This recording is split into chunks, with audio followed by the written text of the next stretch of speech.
दोस्तों, भारत में gas cylinder के बाद अब पेट्रोल डीजल के दाम बढ़ने वाले हैं। ईरान जंग थमने का नाम नहीं ले रही है। ऐसे में कमर्शियल सिलेंडर के दाम 993 रुपए बढ़ गए हैं और अब माना जा रहा है कि आने वाले वक्त में पेट्रोल डीजल के दाम भी बढ़ सकते हैं। वित्त मंत्रालय की एक रिपोर्ट से इसके इशारे मिले हैं, लेकिन ये दाम कितने और कब तक बढ़ेंगे बताते हैं आपको इस रिपोर्ट में। दरअसल 29 अप्रैल को वित्त मंत्रालय ने एक रिपोर्ट जारी की। इस रिपोर्ट में मंत्रालय ने संकेत दिए हैं कि सरकार जल्द ही पेट्रोल और डीजल की कीमतों को बढ़ाने का फैसला कर सकती है। रिपोर्ट में कहा गया है कि कुछ देशों ने पेट्रोल डीजल की बढ़ती कीमतों का बोझ आम जनता पर नहीं डाला था, लेकिन दुर्भाग्यवश इसे टाला नहीं जा सकता। यानी कि लंबे समय तक अगर जंग की स्थिति मौजूदा वक्त जैसी ही बनी रही तो सरकार को दाम बढ़ाने पड़ जाएंगे।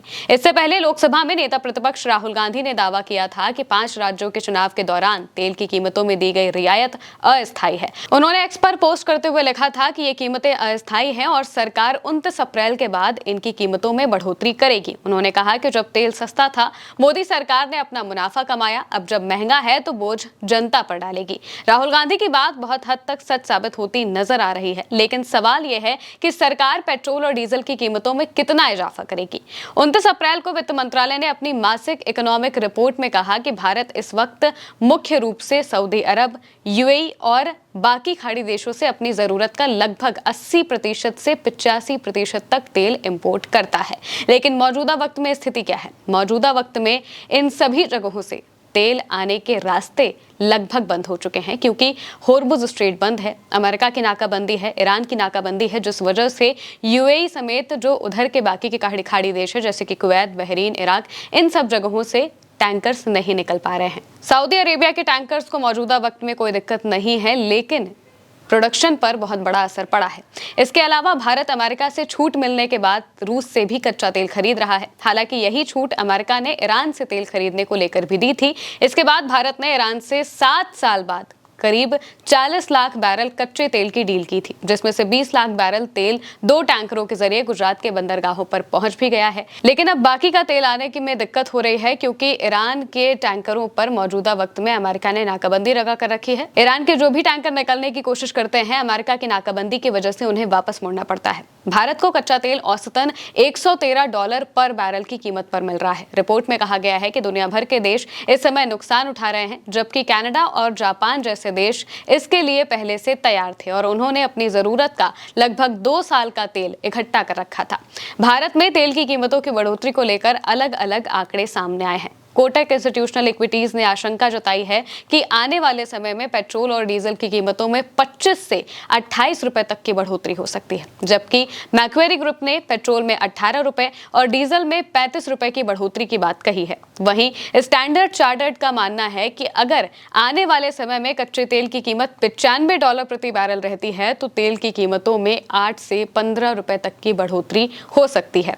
हालांकि पेट्रोलियम मंत्रालय की ज्वाइंट सेक्रेटरी सुजाता शर्मा ने इसे केवल अफवाह करार दिया है। उन्होंने भरोसा दिलाया है कि भारत के पास तेल का पर्याप्त स्टॉक है और घबराने की जरूरत नहीं है। भारत में पेट्रोल डीजल की कीमत हर दिन तेल कंपनियां तय करती हैं। इसे डायनामिक प्राइसिंग सिस्टम कहा जाता है। डायनामिक प्राइसिंग सिस्टम के तहत कंपनियां हर दिन तेल की कीमतों में बदलाव कर सकती हैं।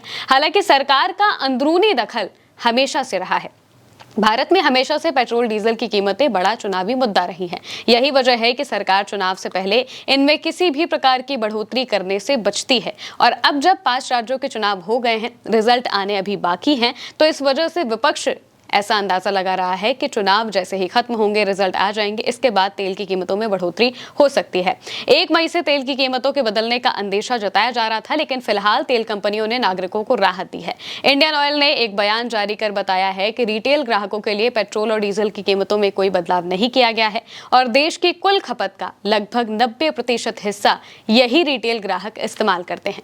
कंपनी ने साफ किया है कि आम जनता को प्रभावित करने वाले फ्यूल में कोई रिविजन नहीं हुआ है, जिससे लोगों की जेब पर अतिरिक्त बोझ नहीं बढ़ेगा। अभी नई दिल्ली में पेट्रोल की कीमत 94.77 रुपए प्रति लीटर है और डीजल की कीमत 87.67 रुपए प्रति लीटर है। वेस्ट एशिया में बढ़ते तनाव की वजह से कच्चे तेल की कीमतें 7वें आसमान पर पहुंच गई हैं।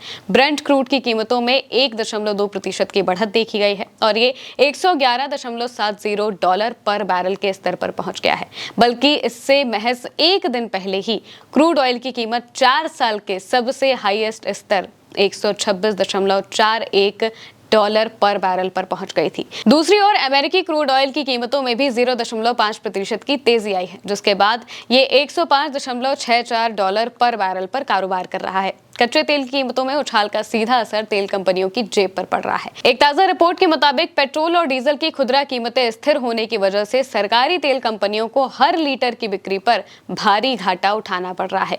तेल कंपनियों को पेट्रोल पर करीब 14 रुपए और डीजल पर 18 रुपए प्रति लीटर का नुकसान हो रहा है। कंपनियों के लिए यह स्थिति चुनौतीपूर्ण है, क्योंकि लागत बढ़ने के बावजूद आम जनता को राहत देने के लिए कीमतों में बढ़ोतरी नहीं की गई है। सरकार ने नागरिकों से अपील की है कि वो पैनिक बाइंग ना करें, यानी कि घबराहट में आकर जरूरत से ज्यादा खरीदारी ना करें और ना ही किसी तरह की अफवाहों पर ध्यान दें।